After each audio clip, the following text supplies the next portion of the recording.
So today I thought that it would be good to give you guys an inside look into what happens in first responder groups for spouses. This week I did post something where every once in a while, just to actually lighten the mood in the groups, um, where somebody will get all of the women in the group um, to text their spouse something, text their husband something, usually sexual. Sometimes it's not. Sometimes it's absolutely hilarious, and just post their reactions of what their husbands say. That absolutely breaks up the tension that is in these groups. There is a lot that's going on in a lot of these groups. I wanted to share actually a post that did go live of somebody. They said, "This life will either build you or break you." Read that again. Now decide what you are letting it do for you. We all have the same option. We all get to choose. For me, it's to build me. It's for me, it's the build me option. I'm choosing for this life to make me stronger. In 4 years as a cop's wife and 9 years in a relationship with a first responder, I have been um, I have been built. Looking back, I'm not the same. She's stronger, mentally and physically. This life requires me to do things I don't like. It requires me to pick up slack when the hubs is on for a week.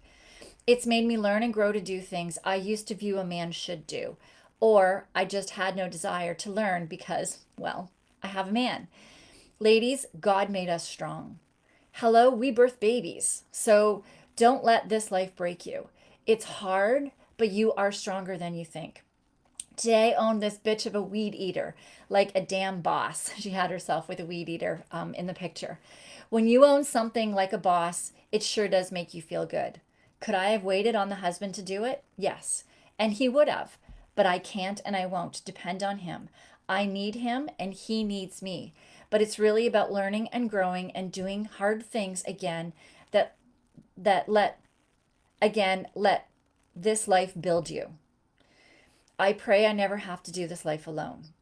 But I thank him for growing me and not allowing me to just let him do the things I don't know how. So today, I hope to shut off the news. I hope you shut off the news, stop reading the negativity, and go grow and learn and build yourself in this life. Remember, we get to choose. Choose your hard.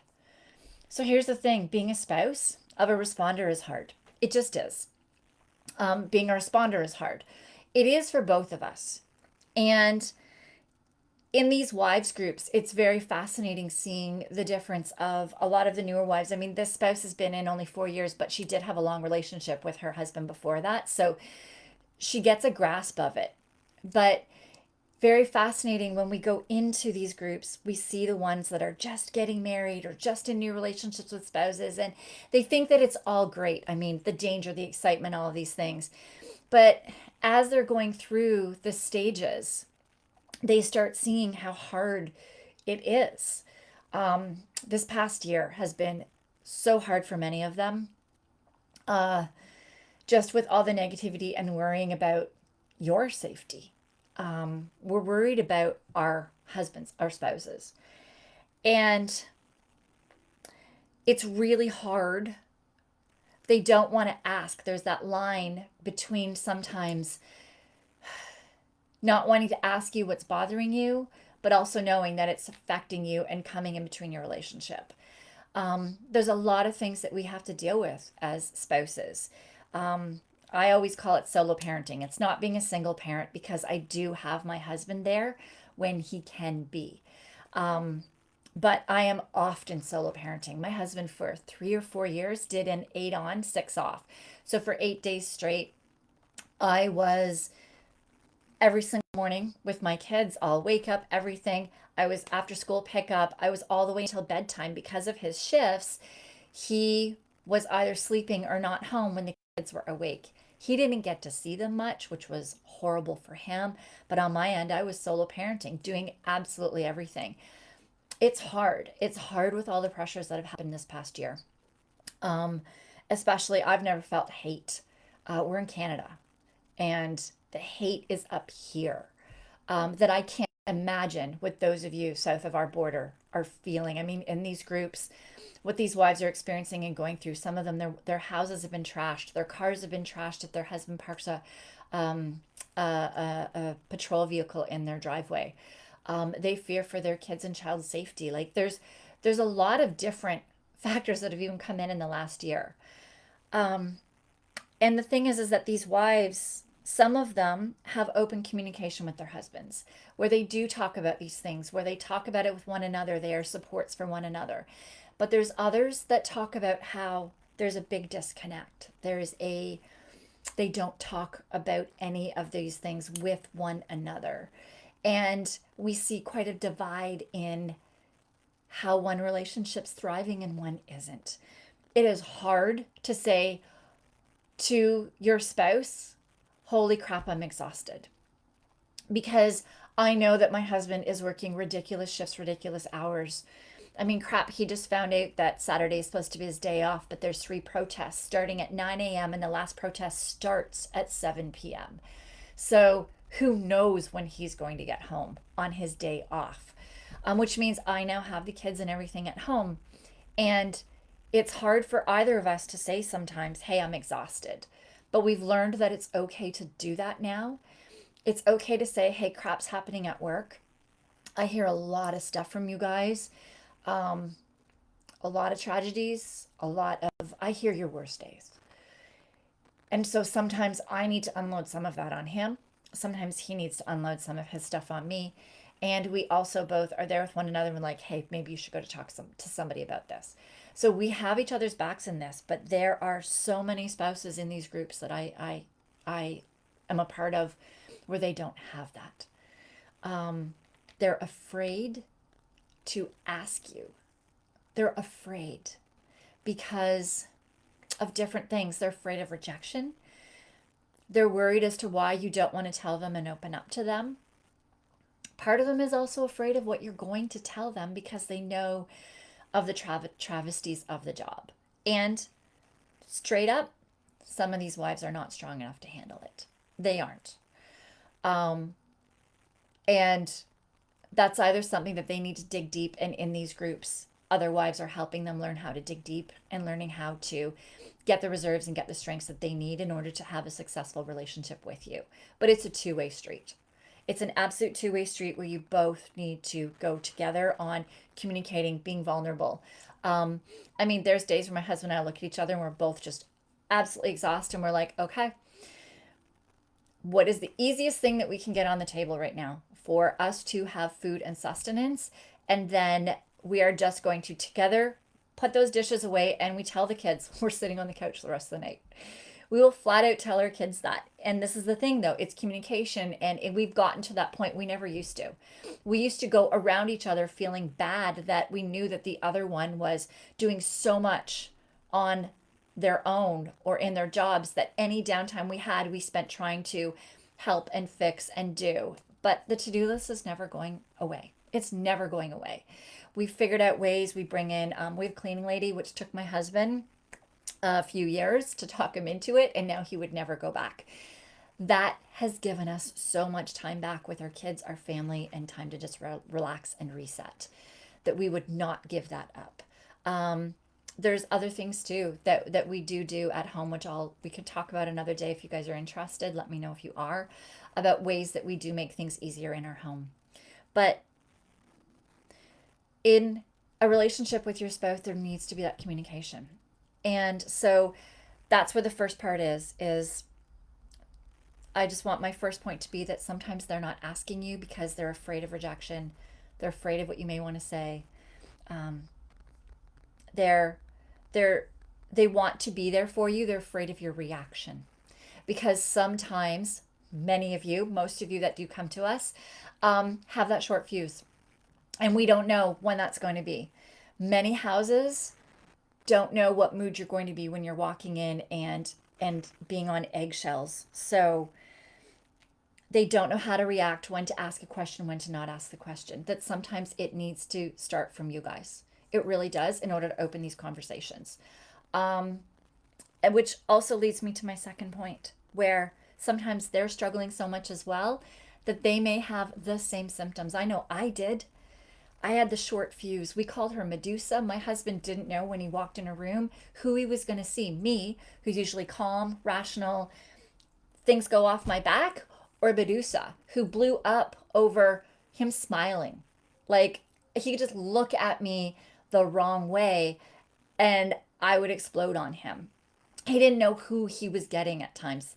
My children didn't know. I had no energy. I could not, did not help around the house. I just, as much as I could check out and be away from my family, I did.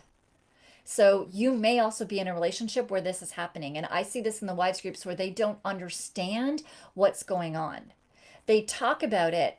And I have to be very cautious as what I say in these groups because I'm not soliciting and all of that. I have to be very careful. But a lot of these spouses don't understand that what is going on with both of you quite often is your stress. Handle any more stresses anymore, which even includes having a conversation with them about what's going on. That is hard. So I'm extending the invitation to any of you to invite your spouse into this group.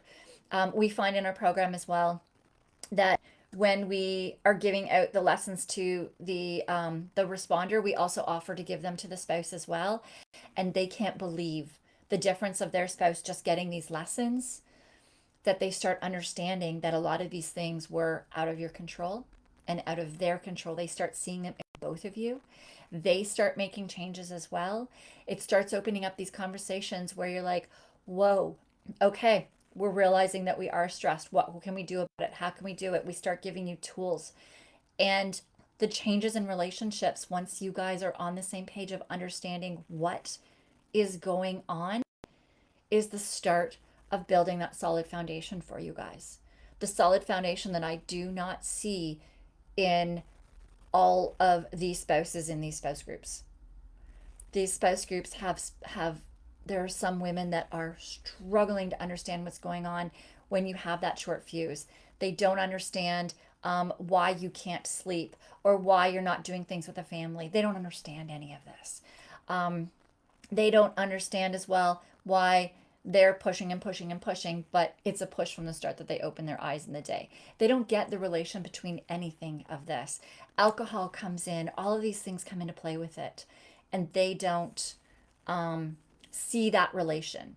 So invite them into this group. Just get them to see that there are many other couples, responders that are experiencing this, and then you know you're not alone. This doesn't mean you have to work with me. This means you guys start that conversation and figure out what you guys want to do for yourself and your relationship. My goal with this is to get you guys to go in the direction that you need to go to save your relationships and make them stronger. That may be with me, it may not. There are specialized therapists that work with first responders in relationships. I've talked to therapists that work with relationships, non-first responders, and they had no clue how they're like, oh, regular date nights and these things. I'm like, you can't when you're on certain shifts. And all of these things happen that you need to, that it's very important to be with somebody who understands your life. And understands what's going on in all of your stress systems. There's so many points to that. So we have talked about how in these wives groups, the women are afraid to talk to you, how they may be struggling, how you guys are struggling, which leads me to my third point, where when you say yes, what are you saying no to? And this is a big one that I know hits home with a lot of guys that we work with in the 911 Elite Performance program, is that when you're saying yes, you're always saying no to something else. So when you're saying yes to that extra shift, what are you saying no to? Now, I understand that you can't all say no to extra shifts. There's reasons you're taking them, and but quite often the first thing is I need to help my colleagues. We're short-staffed. Everybody's burning the candle at both ends. I need to help my crew, my team, my guys. I need to be there and help them. Yes, I'll take that extra shift. But Every time you're doing that, you're saying no to something else, which is often rest and recovery for you, but it's time with your family, getting that downtime for yourself, that relief for your spouse, all of those things that are compiling, you're saying no to all of those things. Where sometimes, if we were to look at somebody who was cheating and we compare that with some of the decisions that you guys are making with the job, quite often it's very similar. So I know one guy was saying after he read the one lesson that I do have on this, of are you cheating on your spouse? He's like, holy crap, I was cheating on my spouse, and it was with his fire engine's name. They have a name for the engine, the truck he works on. He's like, I was cheating on my wife with the truck. And when he really stopped and looked at it, he's like, yeah, they are calling me all the time to do all these extra shifts because they know I'll say yes. There's other guys on my team, on my crew, that don't take these extra overtime shifts. And when I am doing these shifts, I'm not, he wasn't ever given extra, like, he wasn't patted on the back. He wasn't properly appreciated. That's the word I was looking for. He wasn't properly appreciated for a lot of what he was doing. He's like, holy crap, every time I was saying yes to all those extra shifts, because in my mind, I thought they need this, they need help. He goes, I was saying no to my wife, saying no to my kids, and I was telling them that they weren't worthy of getting that time with me, but at the fire station they were. And we need to stop sometimes and think of this. Over time, like I said, my husband is working this Saturday. That's fine. We've talked about it. We knew it was coming, and it's all good.